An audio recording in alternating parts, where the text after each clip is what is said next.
এক সপ্তাহে ১ কেজি ওজন কি আসলেই কমানো সম্ভব? জি, অবশ্যই সম্ভব। বিস্তারিত জানতে পুরো ভিডিওতে আমাদের সাথেই থাকুন। আগে জেনে নেই ১ কেজি ওজন কমাতে কত ক্যালোরি বার্ন হয়। যারা ওজন কমাতে চান তাদের মধ্যে এই প্রশ্ন আসাটা খুব স্বাভাবিক যে কতটুকু ক্যালোরি বার্ন করতে পারলে আমরা ১ কেজি ওজন কমাতে পারবো।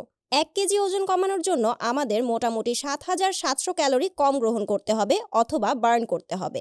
এর মানে হলো আপনি যদি এক সপ্তাহে একটি হেলদি ডায়েট ও কিছু এক্সারসাইজ ফলো করে ১ কেজি ওজন কমাতে চান তাহলে আপনাকে টোটাল ৭৭০০ ক্যালোরি ঘাটতিতে থাকতে হবে। সঠিক উপায়ে চললে খুব স্বাস্থ্যকরভাবেই এক সপ্তাহে ১ কেজি ওজন আপনি কমাতে পারেন এবং সেটা হবে ফ্যাট লস, শুধুমাত্র ওয়াটার লস নয়। ফ্যাট লস ও ওয়াটার লস নিয়ে কথা বলা জরুরি। অনেক সময়ই দেখবেন কোনো রোগের কারণে বা ব্যায়াম অথবা ডায়েট শুরু করার প্রথম কয়েকদিনের মধ্যেই আপনার কয়েক কেজি ওজন হঠাৎ করেই কমে গেছে, কিন্তু এরপর সেটা আটকে আছে।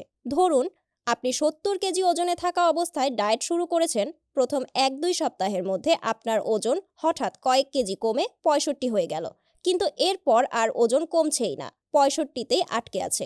এই ঘটনাটা হলো ওয়াটার লস।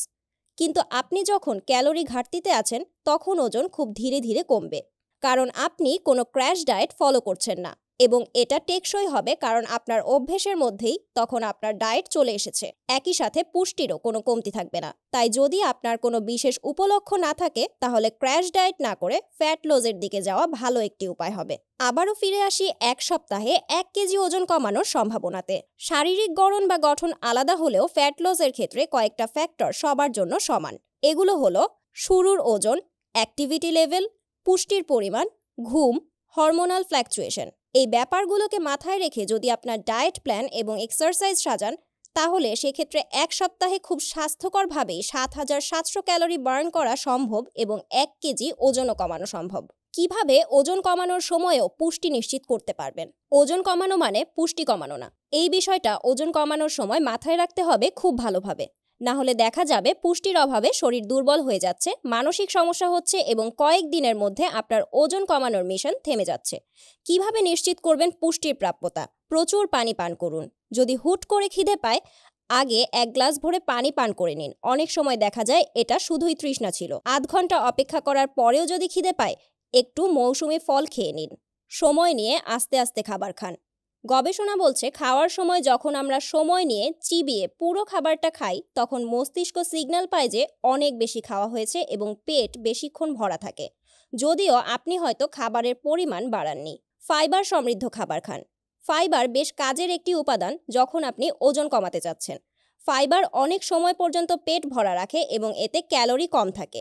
এর সাথে কোষ্ঠকাঠিন্য সহ বিভিন্ন শারীরিক জটিলতার সমাধান দেয়। তাই এক ঢিলে ২ পাখি মারতে চাইলে ডায়েটে ফাইবারের পরিমাণ বাড়িয়ে নিন। প্লেটের সাইজ কমিয়ে আনুন। প্লেট বড় হলে মন চাইবে একটু বেশি খেতে, কারণ প্লেট ভরে খাবার না খেলে আত্মিক শান্তিটা ঠিক আসে না। সারাদিন মনে হয় আবার ক্ষুধা লাগছে, কিন্তু ওজনও তো কমাতে হবে। কি করা যায়? প্লেটের সাইজ কমিয়ে নিন। বড় প্লেটের জায়গায় ছোট প্লেটে খাবার খেলে প্লেট ভরেও খাওয়া হবে, মন ভরেও খাওয়া হবে, আবার ওজনও কমে আসতে শুরু করবে। খাবারে প্রোটিনের মাত্রা বাড়িয়ে দিন। প্রতিবেলার খাবারে কার্বোহাইড্রেট আর ফ্যাটের পরিমাণ কমিয়ে বাড়িয়ে দিন প্রোটিনের পরিমাণ। এতে করে আপনার সুবিধা দুই দিক থেকেই। প্রোটিন আমাদের শরীরের বিল্ডিং ব্লক, তাই প্রোটিন কিছুটা বেশি খেলেও শরীরের জন্য কোনো ক্ষতি নেই। আর প্রোটিন আপনাকে অনেক সময় পর্যন্ত পেট ভর্তি আছে এমন অনুভূতি দেয়। তাই অস্বাস্থ্যকর আর চিনিতে ভরা স্ন্যাক্স খাওয়ার ইচ্ছেও কমে যায়। যত কৌশলী থাকুক না কেন, দিন শেষে ওজন কমাতে আপনাকে সবচেয়ে বেশি সাহায্য করবে আপনার নিজের ইচ্ছে এবং ধারাবাহিকতা। এই দুটো যত বেশি জিইয়ে থাকবে ওজনও তত দ্রুত কমবে এবং আপনার নিজের আত্মবিশ্বাসও বাড়বে। তাই ডায়েট, এক্সারসাইজ সবকিছুর সাথে নিজের মনের যত্নটাও জরুরি।